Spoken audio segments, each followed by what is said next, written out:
disebut namanya terhadap berkenal ini, ya, Haji Muhammad Sahabuddin MPD kepada yang satu Barat.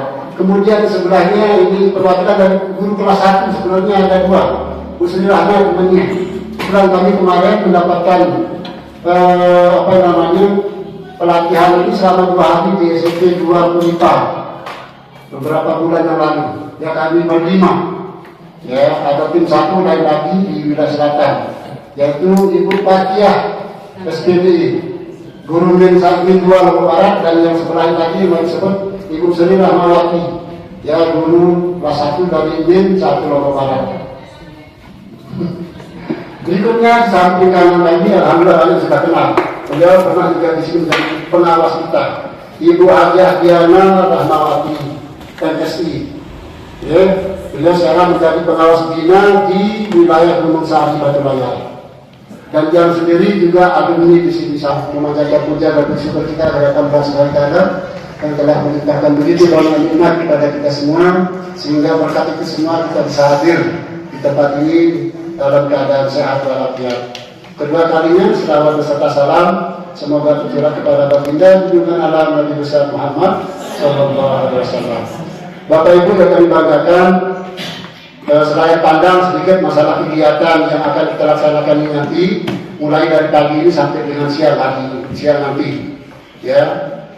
Bapak Ibu yang kami hormati, kegiatan ini sebenarnya terlambat, mestinya mungkin sebulan yang lalu, ya, sebelum akan adanya maksama, karena di dalamnya di situ ada PPDB, ya, ada PPDB, terutama yang dari RI, ya. Kenapa? Di PPDB itu 3 hal yang tidak boleh ada. Ini sebenarnya rangkaiannya sebelum kegiatan ini. Yang pertama adalah tidak boleh ada tes. Kalau daerah ada tesnya, apalagi DRI mulai sekarang tidak boleh ada lagi. Yang kedua, di kegiatan PPDB tersebut harus berlangsung selama 2 minggu. 2 minggu Bapak Ibu. Itulah yang akan kita desain sekarang. Kira-kira apa program-programnya selama 2 minggu itu. Memang ini sudah ada peraturannya, sudah ada surat edarannya. Ya, masalah nomor 17 itu aja ya. Nomor 17 itu nanti 2010 itu sudah tidak boleh ada lagi. Kemudian yang ketiga adalah harus memberikan. Bismillahirrahmanirrahim. Assalamualaikum warahmatullahi wabarakatuh. Alhamdulillahirabbil alamin wassalatu wassalamu ala asyrofil anbiya'i wal mursalin sayyidina Muhammadin wa ala alihi wa sahbihi ajmain. Wa bismillahirrahmanirrahim sadri wa yassir li amri wa hlul 'uqdatam min lisani yafqahu qawli amma ba'd. Bapak Kepala Min 1 yang sama-sama kita hormati, yang menjadi tim kita di sini, ya, Pak Kepala Min 2, kemudian Ibu Patiah yang sudah hadir di tempat ini, yang kami hormati dan banggakan, Bapak Ibu Kepala di Kecamatan Lingsar, yang alhamdulillah baru sekarang kita bisa bertemu lagi. Sudah 6 tahun meninggalkan dan wajah-wajahnya masih awet terlihat, ya, masih cantik wajah. Ada bapak guru nggak? Nggak ada ya? Ada, kelas 1 Ibu-ibu guru yang luar biasa yang saya hormati dan saya banggakan. Alhamdulillah rabbil alamin. Puji syukur kehadirat Allah Subhanahu wa taala yang mana pada pagi hari ini kita diberikan nikmat sehat, ya, sehingga kegiatan kita terkait dengan transisi pembelajaran tahun RA SDM ini bisa kita laksanakan hari ini.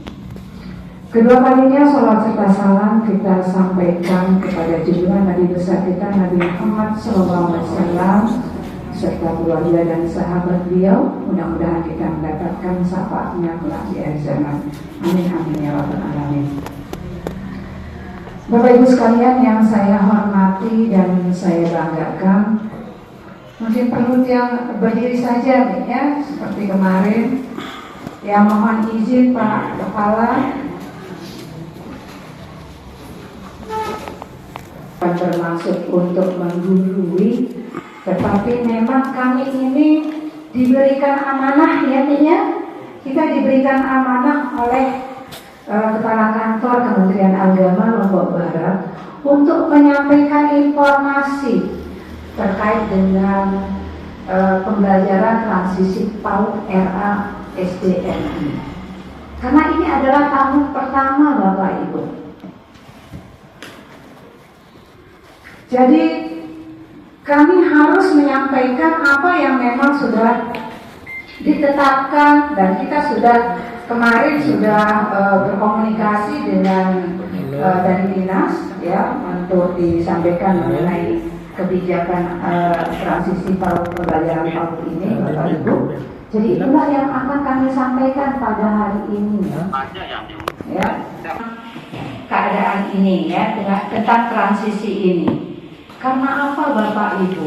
Di kurikulum Merdeka itu sudah tertera di sana bahwa tidak ada pemisah, tidak ada gap ya antara lembaga yang satu dengan lembaga yang lain. Tingkat RA, tingkat MI, MTS, MA itu sama, sehingga dikatakan sebagai kurikulum nasional. Ya, mungkin yang berbeda itu adalah caranya, cara kita menyampaikan yang berbeda, Bapak Ibu. Sehingga tugas guru RA itu berat, lebih berat mungkin dari yang guru MI. Kita yang di MI selalu mengeluh, jangan di MI, kepel-pel. Hal-hal semacam itu sekarang kita jangan ucapkan. Benar. Itu artinya adalah sebuah doa. Sehingga sekarang ini di kurikulum Merdeka Bapak Ibu, mohon ya, kita mari sama-sama memberikan pembelajaran yang bermakna, yang menyenangkan ya, dengan cara-cara yang santun. Tentunya harus dikaitkan dengan pembelajaran agama kita. Itu yang pertama. Yang kedua Bapak Ibu, ampura Pak Kepala, saya mungkin tidak bisa sampai sampai siang, sampai selesai ya Bapak Ibu ya, mohon maaf karena ada kegiatan lain yang tidak bisa saya tinggalkan. Kebetulan ada kita dikumpulkan di sini supaya kita sama-sama memahami ya, karena transisi ini penting. Transisi ini penting Bapak Ibu, supaya memahami. Karena kebiasaan kita di madrasah khususnya, di RA khususnya ya, itu tidak kita pahami. Penyesuaian akibat dari perpindahannya. Kalau dari guru ke menjadi kepala gimana? Kita dengar dulu gimana ininya. Ibu Kartini ya. Atau yang dari guru dari kepala ke dari guru. Kita punya perasaan seperti itu Bapak Ibu, ya. Pasti ada hal yang berbeda. Demikian juga pada anak. Karena masa bermain anak itu ya di usia 0 sampai 6 tahun itu, ketika tiba-tiba dia harus ke MI sekolahnya, lanjutkan pendidikannya, pasti ada hal yang mereka rindukan. Karena biasanya kalau di MI itu gurunya apa? Gurunya bagaimana? Sudah mulai marah-marah. Harus dikenalkan angka. Betul nggak? Mana dia? Guru era. Betul nggak? Betul. Melalui bermain. Ya, berarti anak-anak itu dikenalkan dengan cara bagaimana? Tidak mengajarkan seperti ini A, ini B. Tidak. Tetapi mereka yang di guru-guru RA itu mengenalkan dengan cara bermain. Secara tidak langsung, mereka artinya sudah mulai belajar bagaimana membaca dan bagaimana berhitung. Tidak secara langsung. Artinya di sini adalah tergantung cara. Cuma pemahaman kita. Nah, itulah yang namanya miskonsepsi. Anak harus diajarkan membaca dan menghitung di RA. Padahal di aturan tidak ada yang seperti itu. Dikenalkan mungkin iya, ya. Tentunya dengan cara bermain, dengan cara yang menyenangkan, dengan kebutuhan mereka. Itu namanya pendidikan yang suportif. Sportif, jujur, ya. Tapi suportif itu memberikan dukungan, memberikan motivasi. Gitu. Jadi ini saya memberikan sedikit membuka sedikit instrumen itu supaya nanti ternyata memang yang untuk MI Lingsar mungkin sudah biasa nih ya, karena dari dulu memang mereka memiliki fasilitas untuk anak-anak berkebutuhan khusus, betul kan? Karena kemarin itu kita juga menjadi mentor di situ, jadinya tahu persis dengan keadaan di MI Lingsar. Dan insya Allah kalau secara suportif dan secara inklusif MI sudah mengadopsi itu. Kemudian saya beralih lagi ke Pak Bushairi. Kita dengar. Kondisi yang terjadi klik lagi karena per item saya pakai masing-masing supaya Bapak Ibu guru jelas. Anak merasa belajar tidak menyenangkan. Ini kondisi yang terjadi. Real time. Artinya tidak menyenangkan berarti serius. Apa sebabnya dia tidak menyenangkan? Bisa jadi gurunya itu banyak persoalan. Bisa jadi juga persoalan itu banyaknya Bisa jadi. Kalau kita banyak utang kan susah kita sebenarnya. Nah, caranya nggak bisa. Kecuali kepala itu pas ya banyak utang. Kalau kepala mempas itu dia tersenyum dengan tertawanya, dia sulit kita bedakan. Sulit kita bedakan. Nah inilah tipe kita, Pak. Anak-anak merasa belajarnya tidak menyenangkan.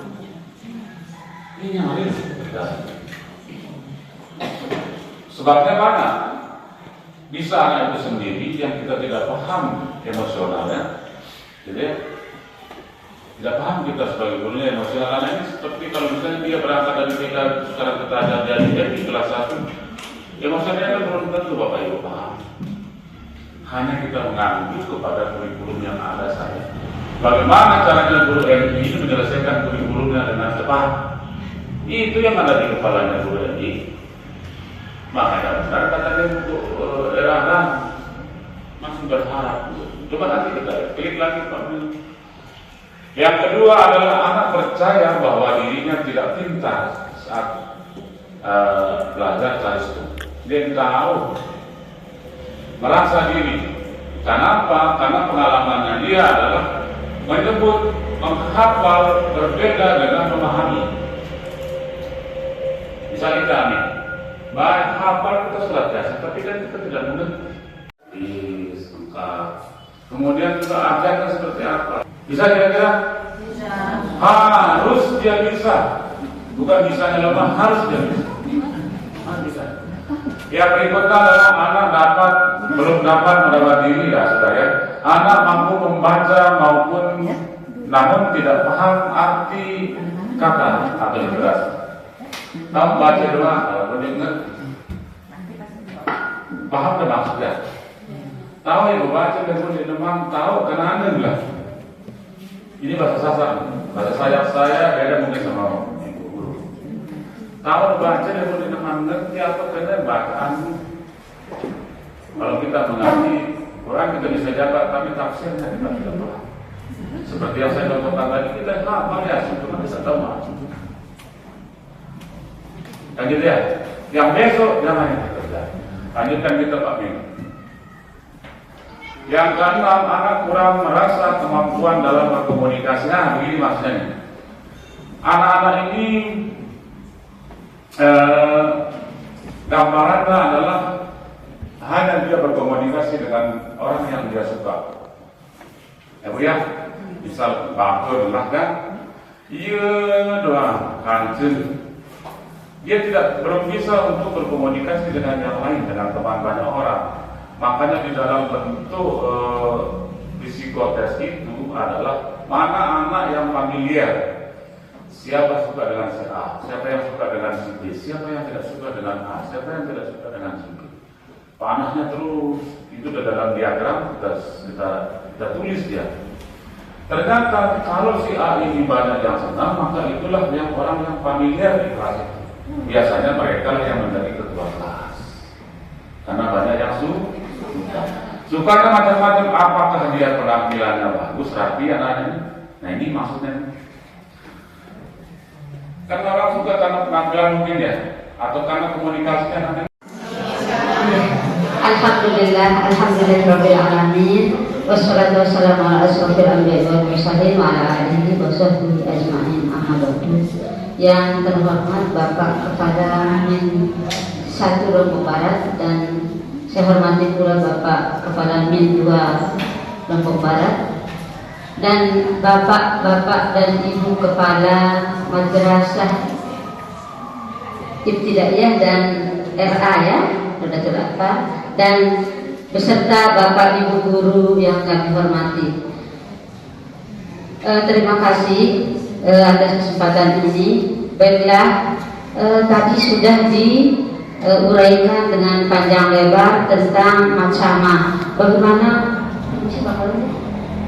Permisi Pak.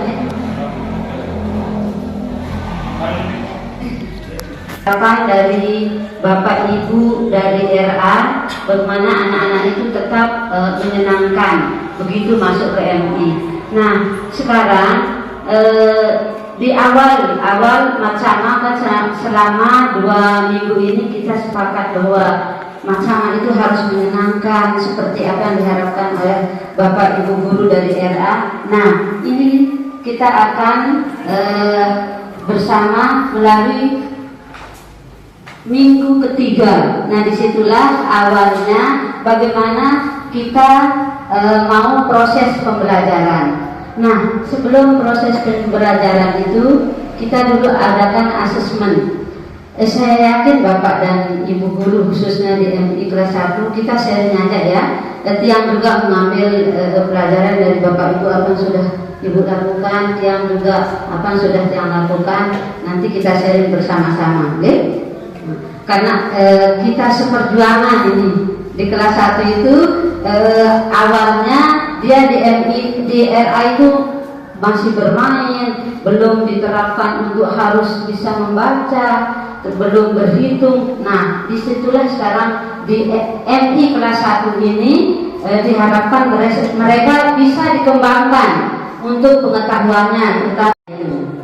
Nah, ini jangan sampai lupa kita harus menulis. Misalnya anak kita si A, Abdullah misalnya, dia hanya bisa di huruf tadi, harus ditulis supaya nanti kita bisa mengelompokkannya. Siapa nama anak kita yang di level kata juga harus kita tulis. Begitu juga di paragraf dan cerita supaya nanti kita bisa memberikan sesuai dengan kebutuhannya. Jangan sampai dia masih di kata kita sudah harus memberikannya paragraf, kan nanti tidak bisa nyampe. Makanya di pembelajaran kurikulum merdeka ini anak-anak itu akan belajar sesuai dengan kemampuannya.